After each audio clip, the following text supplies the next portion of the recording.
While the world remembers Cleopatra, history buried the story of a one-eyed warrior queen who defeated the Roman Empire at its peak.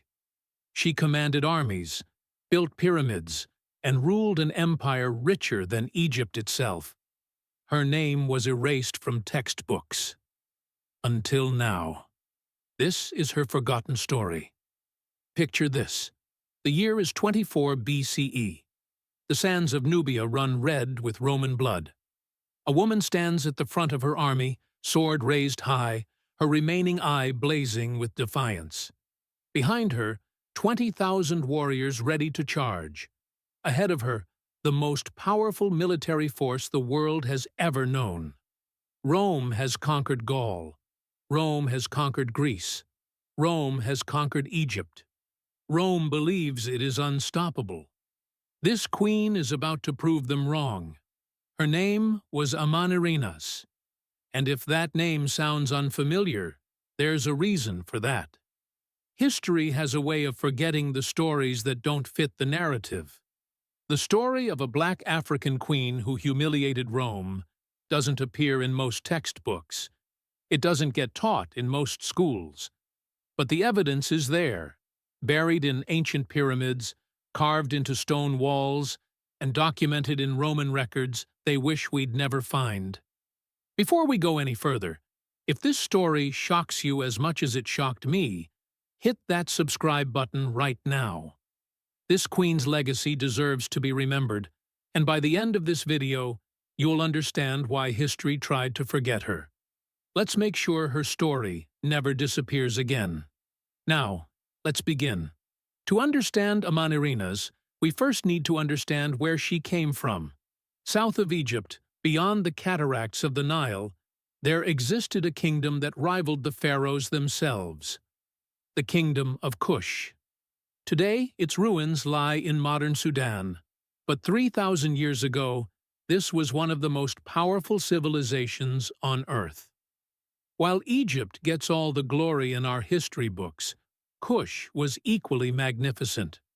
They built their own pyramids, more than Egypt, in fact. They mined gold from mountains that seemed endless.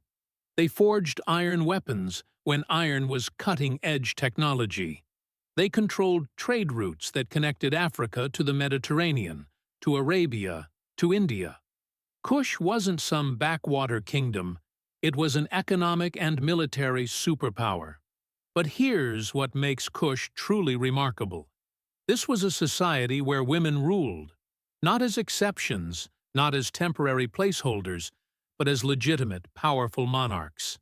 The title was Kandake, meaning Queen Mother or Royal Woman. These weren't ceremonial positions. Kandakes led armies into battle. They made treaties. They built monuments. They were warrior queens in every sense of the word. By the 1st century BCE, while Cleopatra was making her famous alliance with Rome in Egypt, Kush remained fiercely independent. They watched as Rome grew stronger, as it swallowed nation after nation. The Kushites had fought Egypt before and won. They had defended their borders for centuries. They weren't afraid of empires. Their capital, Meroe, was a wonder of the ancient world. Pyramids dotted the landscape, their steep sides rising toward the sky. Temples gleamed with gold. Markets bustled with merchants from distant lands. The royal palace complex sprawled across the city center, home to a dynasty that had ruled for generations. And it was here, in this golden kingdom, that our story's heroine prepared to face the greatest challenge of her life. Amanirenas was born into royalty, raised in the warrior tradition of Kushite queens. From childhood, she trained with weapons. She studied military strategy. She learned statecraft and diplomacy. This wasn't unusual. Kushite princesses were expected to be as capable as princes, perhaps more so.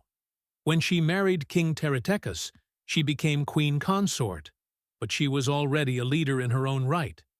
Together, they ruled Kush during a time of relative peace.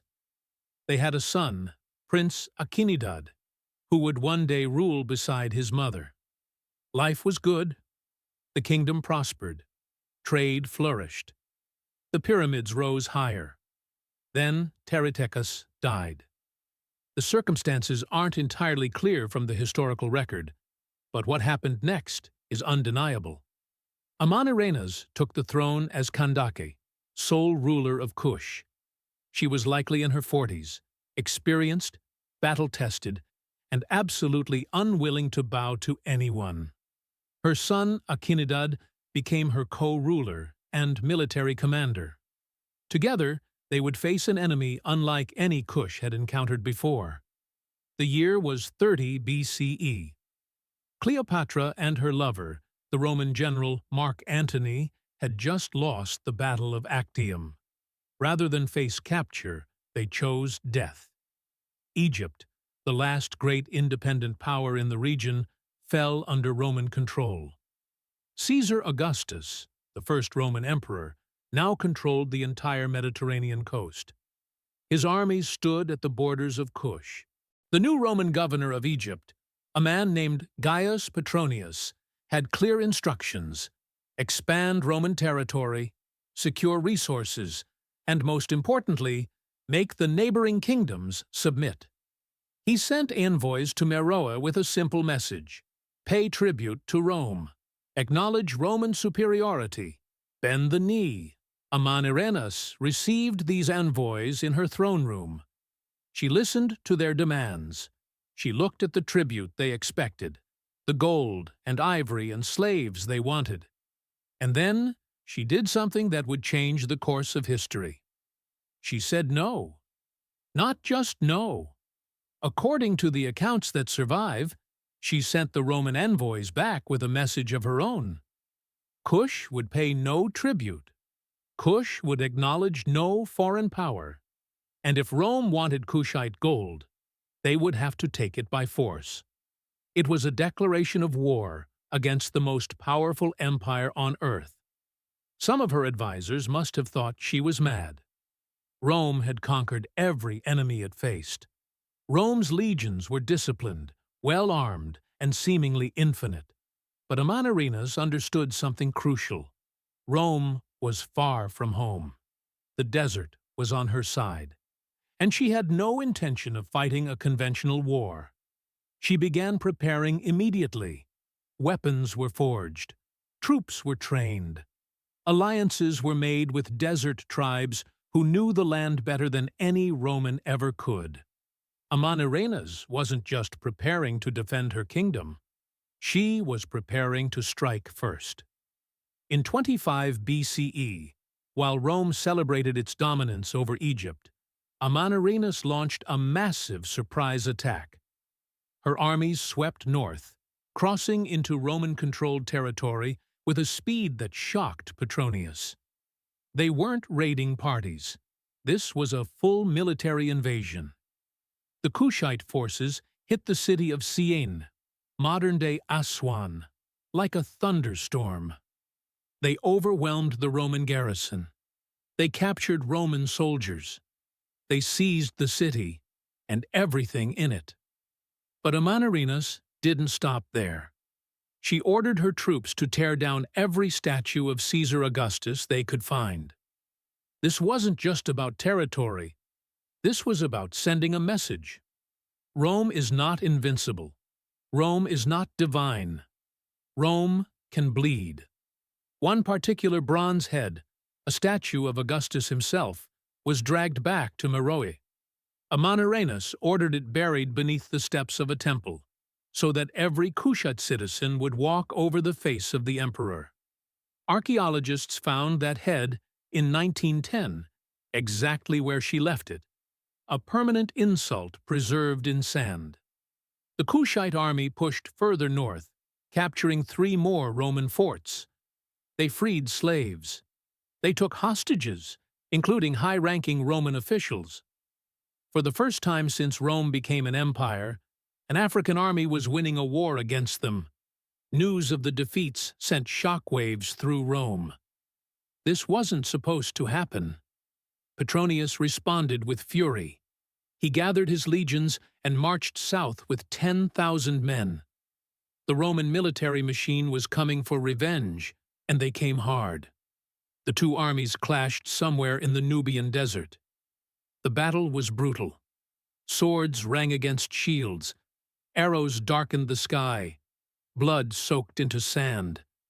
And this is where Amanirenas earned her legendary status. She didn't command from a safe distance. She fought in the thick of battle, leading her warriors personally. And during that fight, she lost her eye. Whether it was a sword slash, an arrow, or a spear thrust, we don't know. What we know is that she survived. She kept fighting. And when the Romans saw her, bloodied but unbowed, still giving orders, still rallying her troops, some of them must have wondered what kind of enemy they were facing. Petronius managed to push the Kushite forces back. He pursued them all the way to Napata, the old capital of Kush. He laid siege to the city. He bombarded it with his siege engines. Eventually, the city fell. Rome claimed victory. Petronius sent word back to Augustus that the rebellion was crushed. But Amanirenas had no intention of surrendering. She had already moved the court south to Meroe. She had evacuated the most valuable treasures. She had preserved her army. Napata was just a city. Kush was still free.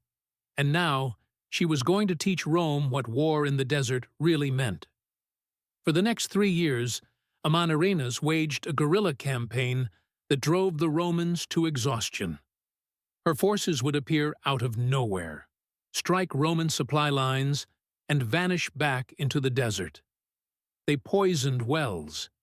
They ambushed patrols.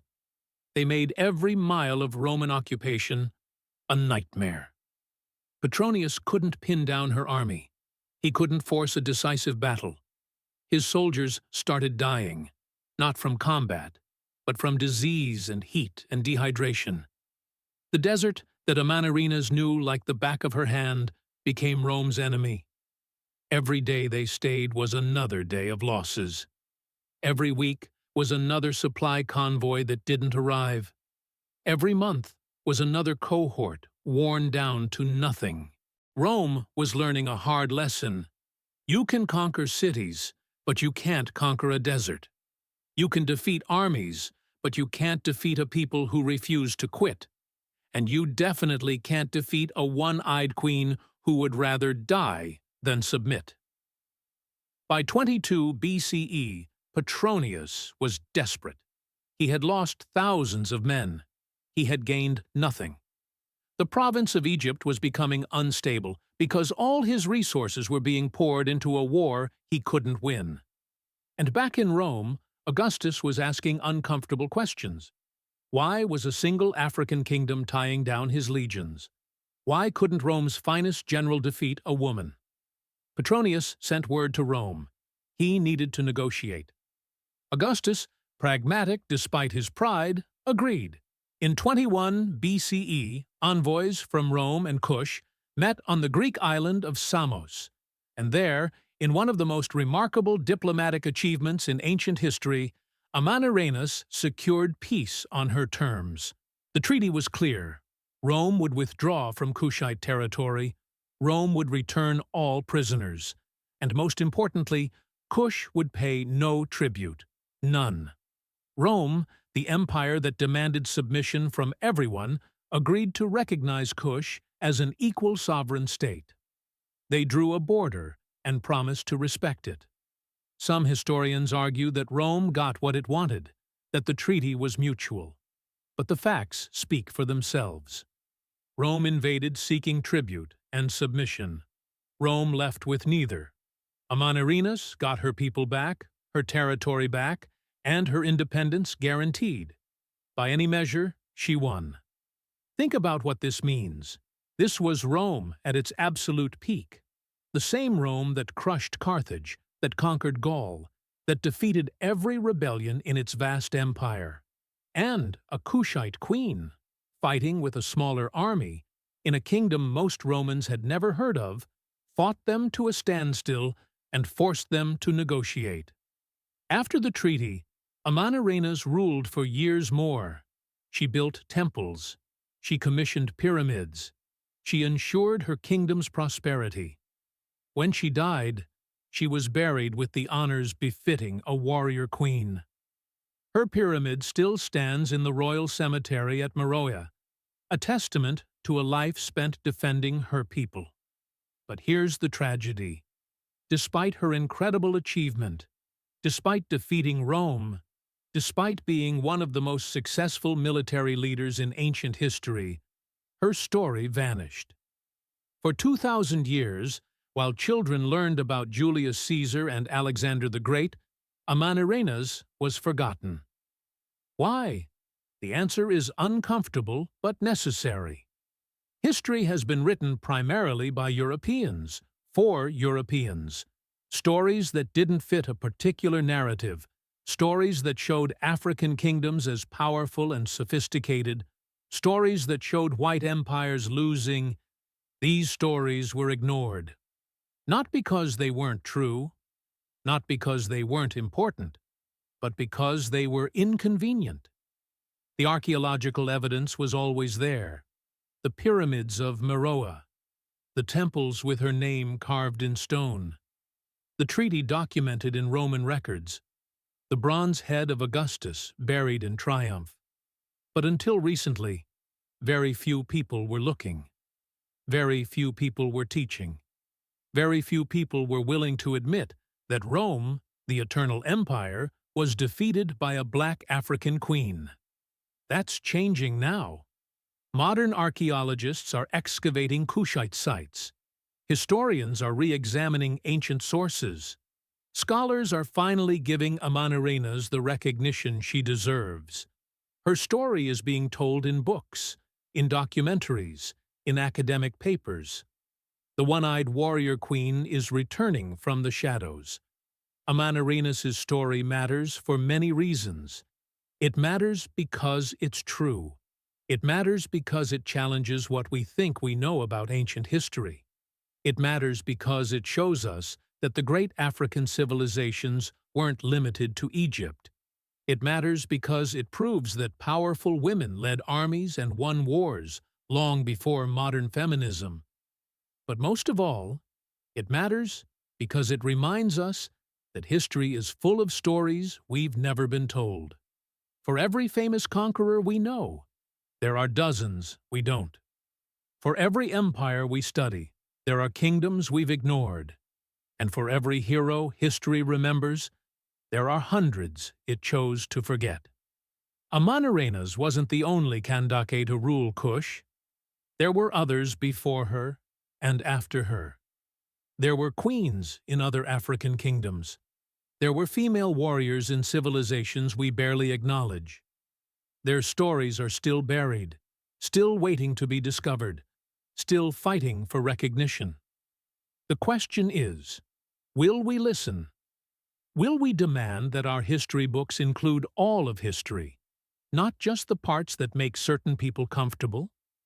Will we seek out these forgotten stories and give them the attention they deserve?